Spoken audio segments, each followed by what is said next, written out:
أعوذ بالله من الشيطان الرجيم بسم الله الرحمن الرحيم وإن عثر على أنهما استحقا إثما فآخران يقومان مقامهما من الذين استحق عليهم الأوليان فيقسمان بالله لشهادتنا أحق من شهادتهما وما اعتدينا إنا إذا لمن الظالمين. سورہ مائدہ دا آیات نمبر 109. وإن عسر كمعلوم سول على أنهما فردي خبره چې دوی دواړه استحق مرتکب ګرځېدلي دي اسمن د ګناه آخران نور دوا يقومان دریږي به مقامهما د دوی پر ځای باندې من الذين د هغه کسانو څخه استحق عليهم چې هغوی لره میراث ثابت سوی استحق چې طلب د حق کړي دي علیهم پر دوی باندې اولیان یعنی ډیر نږدې کسان به وي فیقسمان بالله فالله تعالی بدواړه قسم اخلي او وای بچ له شهادتنا احق من شهادتهما زمر شاهدی حقدار د ډیر شده د دوی تر شاهدی و معتدینا او مش پدی کې ظلم ندی کړ إنا إذن لمن الظالمين يقينا مجبع إذن فدا وقت لمن الظالمين د ظالمان څخه. دې آیاتو د مخکنی آیاتو سره مناسبت هغه واقعه ده چې د ابودیل ابن ورقا ورثو ته میراث راورسېدي خو یو پیاله پدې کې ورکوه د سپینو زرو پیاله او سره زر هم باندې کاسیو انو کوم سلام مردا چې بیان کړي و چې دا صورت کې پیغمبر علیه الصلاۃ والسلام هغه ته قسم ورکړ ځکه چې ورثو دعوه کړې و چې دوی دا پیاله اخستې ده انو قاعده دا چې څوک مدعی هغه شاهدان پیشي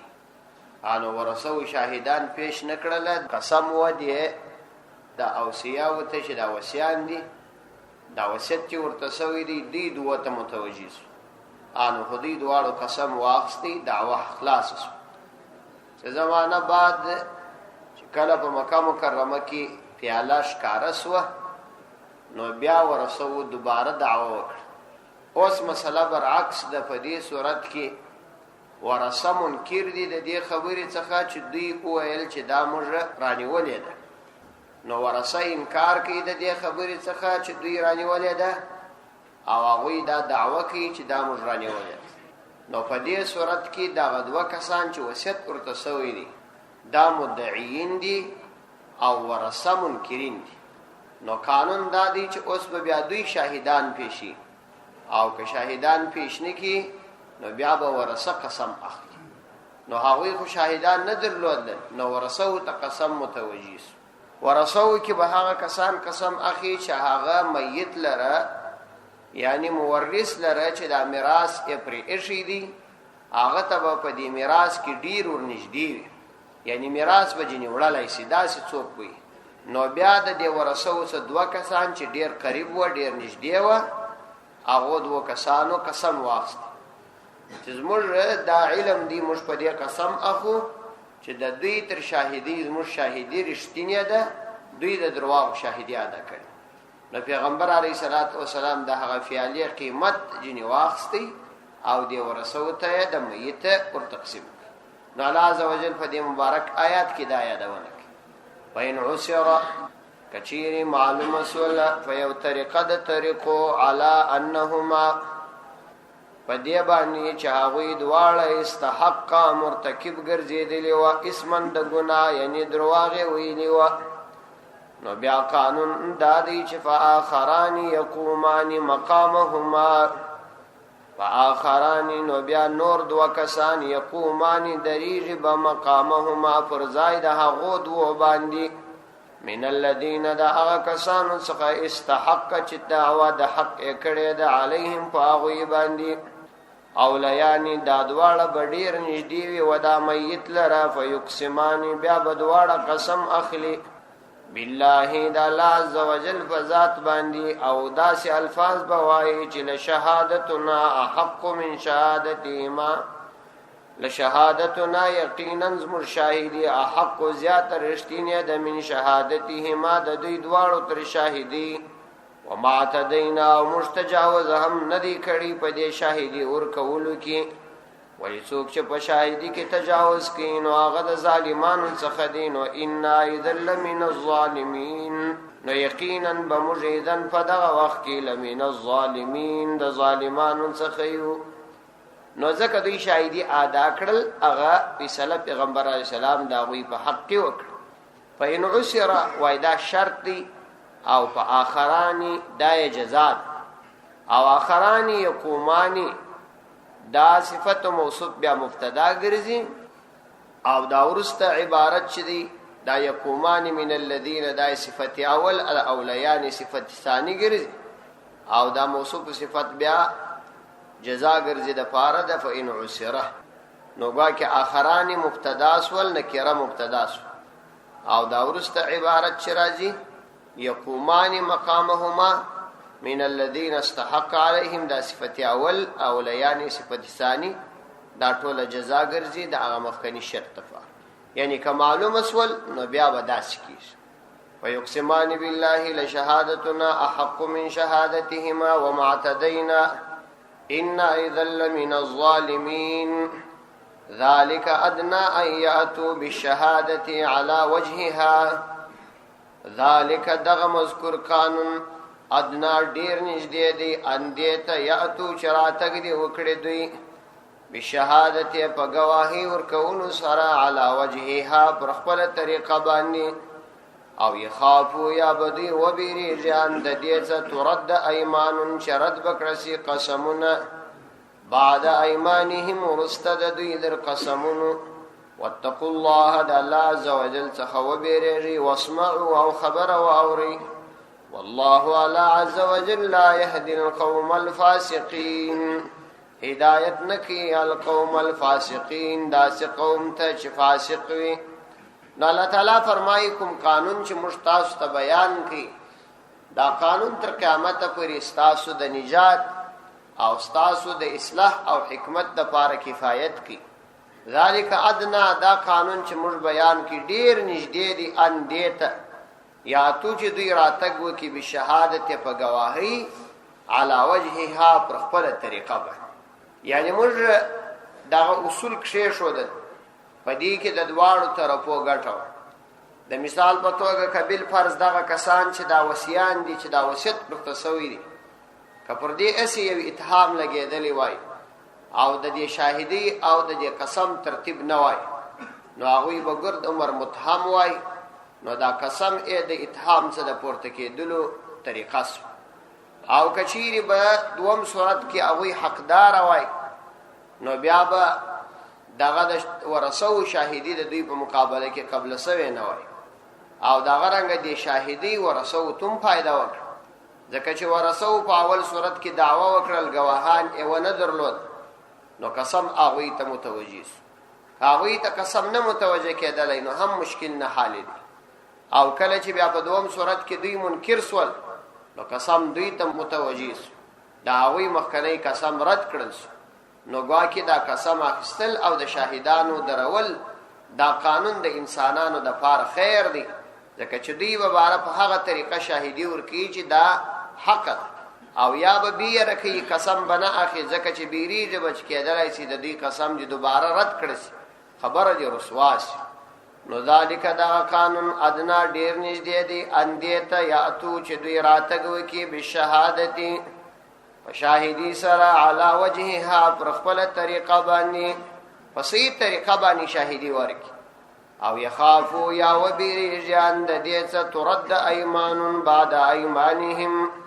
چرد بکړل سی قسمونه بعد ایمانهم ورسته د دوی د قسم اخیستلو یعنی دوی د قسم اخیستی او قسم ایراد کړل واتقوا الله د الله تعالی څو بیرېږي په ټولو معاملاتو کې درواغ موایا خلاف مکوي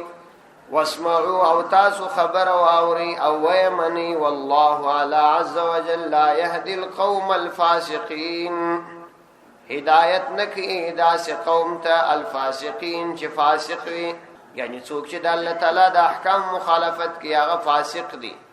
او فاسق انسان ته الله تعالی هدایت نکي، چاوي ته دي د دوی د ذریات مطابق درجات وشي، دا ورته نشي. د دې واقعې څخه زیات مسائل علما ورایسته دي او دا عمومي قاعده دا د یو بیان سول چې همیشه یو په دعوه کې مدعی او یو مدعا علیه.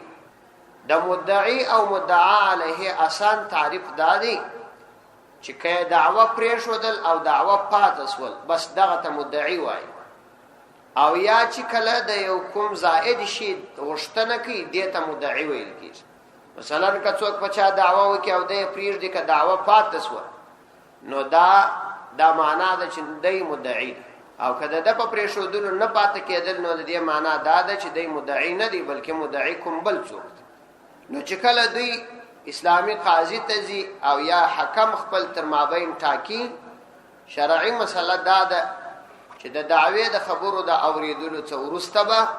پر دعوه باندې مدعی شاهدان پیش. پیغمبر علیه السلام فرمایي البینة علی المدعی، شاهدان پر مدعی باندې، والیمین علی المدعا علیه، او قسم په مدعا علیه. نو شاهدان بدای پیشي کې شاهدان پیش نکړل نو په دې صورت کې بیا و دې منکر لره چې دا مدعا علیه دی هغه ته قسم راځي کیږي. هغه به یا قسم اخلي یا به نه اخلي. کې قسم واخستي نو دعوا یې وګټل، او که قسم وانخستي انکار یې وکي په دعوا یې بایلل د مدعی حق کیږي. په دې کې خو ډېر نور فروعي مسائل هم راځي. یو مسله دارا دومره خبره دا راغله چې میت چاته وصیت وکي نو دا وصیت هغه سړی بلل کیږي چې د میت ورته وصیت کړی دی د خپل مال په کومه حصہ کې. نو دا وصیت یو کس هم کېدلای شي، دوا هم کېدلای شي، عادل کس هم کېدای شي، غیر عادل هم کېدای شي. البته عادي کېدل افضل دی. دریم مسله دا چې راوتل چې په قسم کې تغلیظ بالمکان او تغلیظ بالزمان دا هم جائز دی. ورای ته د قاضي مفوض، یعنی که قاضي وغواړي چې یو چاته قسم ورکي او په قسم کې په ځای یا په زمانہ شدت راولي، د مثال په توګه په مسجد کې قسم فواخ، یا د مثال په توګه پر منبر باندې فواخ، یا په محراب کې قسم فواخ، انو دا چون کې مبارک مقامات دي نو دا په قسم کې تغلیظ دی بالمکان او یا بالزمان تغلیظ راولي. مثلا د مازګر د مانځه ورسته چې دا وخت عموما د ملائکو د تبدیل وخت دی او افضل وخت دی،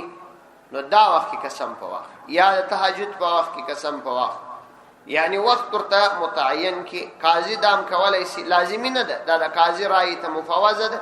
کاغه مناسبه بلل هغه ور کولای شي.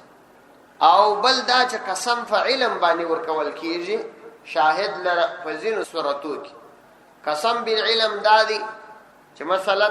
زما دعوه ده او دوه شاهدان می راوست، قاضی به دوی ته دا قسم ورکوي چې تاسو دې د الله تعالی په ذات قسم وي چې تاسو په دغه علم لري چې دا خبره دا غسیده لکه دا دی چوي. نو شاهدی بدوی په علم ورکی چې او زموږ دا علم دی، موږ ته دا علم حاصل. او کله لیدلو مسله و بیا به دا وایي چې ما ولیدل، الته به قاضي خپل اصول ورته ټاکي، په هغه ترتیب باندې به قسم ورکوي. خو قسم اخیستل پر حق باندې چې د سړی حق وي په شریعت کې ګناه نه. البته افضل دا ده چې وای سړی وانه ځکه د مال د پاره دی د الله تعالی د کلام اهمیت لمنځ نه وړي. مال دون شی نه دی، الله تعالی دا هغه په عوض کې نور هم ورکړي. چنانچه دا چې پیښ شوی هم یو صحابي په باره کې راځي، یو شری دعوه ور باندې وکړي چې دا کور زما دی او کور د دنو. نو هغه شاهدان پیش نکړه، د قسم متوجي د قسم ناخ. نو بیا ویل اے الله کدا کور زما وی او دا په معنا حق دعوه کوي، نو په داغه کور کې امړه، نو داغه کور خو هغه شری ته ورسپار. څو ورځې بعد په داغه کور کې په څا کې ولوي د وړس. یو بل صحابي مبارکي یو چا عمر رضی الله عنه ته شکایت وکړي چې دا صحابي زموږ کار سم نه کوي، هغه والی و دی والا، نو هغه صحابي چې راغلی عمر رضی الله عنه معزول کړي، نو هغه سړي ته اشاره وکړه ول الله عز وجل دې اوږد عمر درکړي او په لویه فتنه کې دې الله واقع کړي. علما وایي چې په بصره کې د 100 کالو او دا ورځ یې تک سپینې وې پر سترګو یې راشوسې وې او پنجونو پسې په کوڅو کې ځغستل، یعنی په دا وخت کې لا په فتنه کې واقع. صحابه خدای الله تعالی دوستان او مستجاب دعوات خلق چې چا مازې څور تکړی وای د الله تعالی ډیر مقبول بندگان، الله تعالی انتقام اخلي. نو بیا به سړی داسې کی چې د الله تعالی طرف ته به حواله کی او الله تعالی داغه څخه بیا انتقام. نو والله لا يهدي القوم الفاسقين يوم يجمع الله الرسل فيقول ماذا أجبتم قالوا لا علم لنا إنك أنت علام الغيوب. يوم يجمع الله الرسل أغورز يجمع الله الرسل جل تعالى رسولان راجم کړي ويقولون فرمای بماذا أجبتم تاسو ته جواب درکړل سو قالوا دوی به وای لا علم لنا مجلر علم نست انك انت علام الغيوب یقینا انت علام الغيوب فغیب باندې شپور علم لرونکی. د دې آیاتونو د مخکنی آیاتو سره مناسبت دادی چې مخکې آیاتو کې الله تعالی دنیوي مسائل بیان کړ او د دنیوي مسائلو په ضمن کې بار بار د آخرت طرف ته ترغیب ورک او د آخرت د عذابونو څخه ترهیب او بیر ورک. نو په دې سوراتونو کې د آخرت یادونه قصدن او لازمن کی، ځکه چې ټولي معاملات او ټول کارونه انسان هغه وخت درستولای شي چې د آخرت بیر ورسره کله کوم چا سره د خدای عزوجل بیر نه او د حساب په میدان کې درېدل نو بیا هغه انسان شرعي حدود نشي مراعات.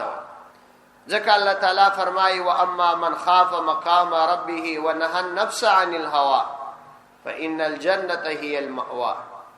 څوک چې د دې څخه وبېره دي چې ما د خپل رب په حضور کې درېدل دي او زه یو ورځ د خپل رب حضور ته پیښېږم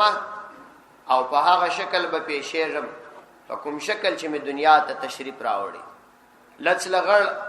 او لڅ پښې او لڅ سر او ناسنته، په دا حال کې به د خپل رب په حضور کې ولاړ او زما رب زما څخه زما د ټول عمر په ارتباط پوښتنه کوي، زما د علم زما د نفقې د دې په ارتباط به زما څخه الله عزوجل پوښتنه کوي. ښکاره خبره ده چې د یو انسان په زړه کې د آخرت وهم وي، د خدای په حضور کې درېدل وي، نو هغه په هیڅ صورت کې د الله تعالی نافرمانی نه کوي او د الله عزوجل د عذاب بیریږي. نو دلته هم الله عزوجل د قیامت د ورځې هیبتناک ورځ بیانې او فرمایي چې د انبیاء علیهم السلام به ټول موږ راجمع کړو او هغوی ته ووایو چې تاسو ته امتونو څه جواب درکړي.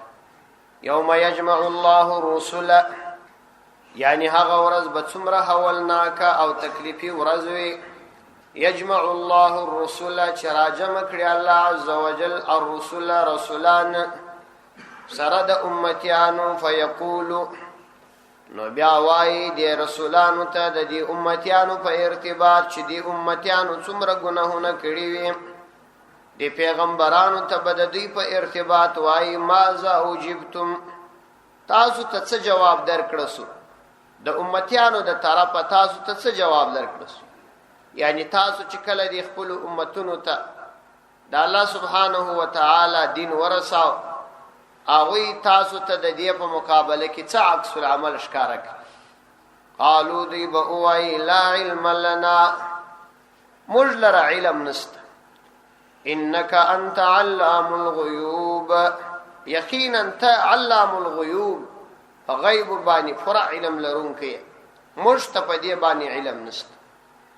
یعنی مطلب دا دی چې په دنیا کې خو موږ د خپل امتیان لیدله چې ظاهري به نیک اعمال کول، لیکن په ظاهره د خلکو نیک اعمال لیدل فقط د ګمان اندازه فائدہ سړي ته حاصلي چې دا مؤمن، لیکن د زړه کیفیت خو موږ ته نه دي معلوم. د زړه په کیفیت باندې چې هغوی یقیني مؤمنان وکنه او یقیني د خدای عزوجل د احکام پابندي کول کې نه کول هغه یوازې تا ته معلوم.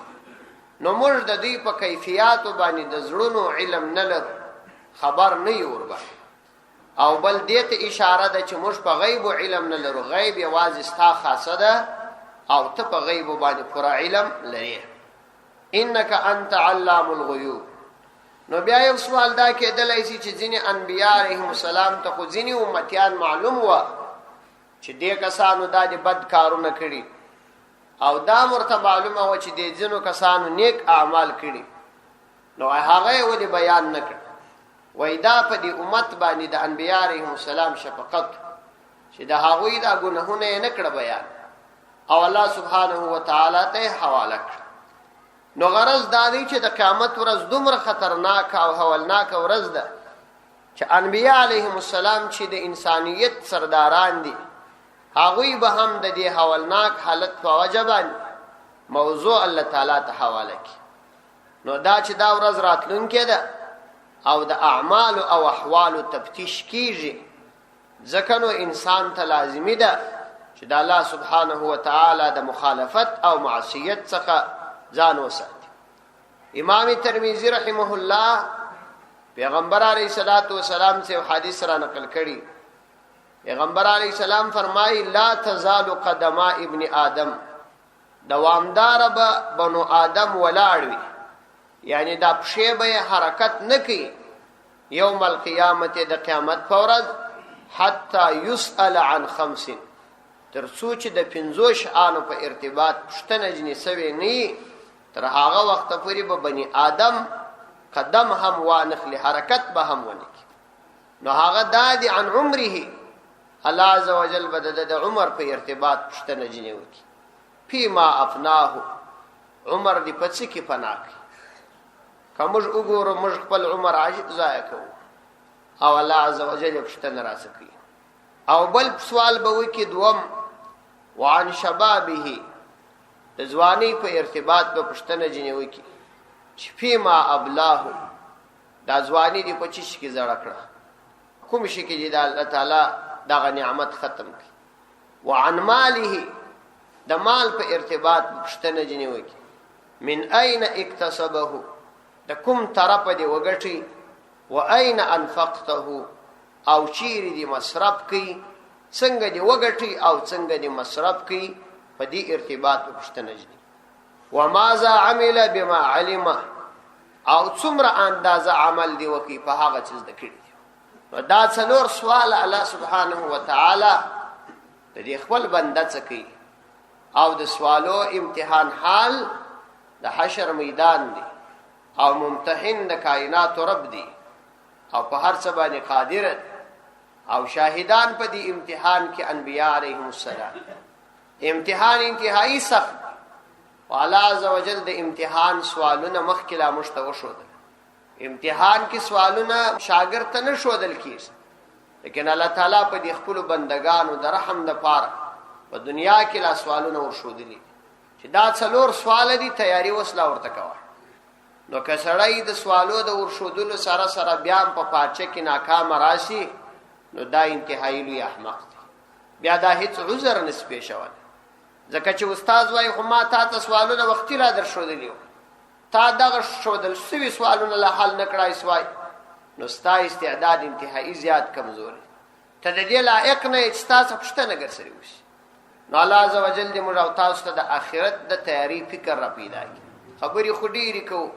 چې عمل را سره ملګري شي. صدق الله العظیم.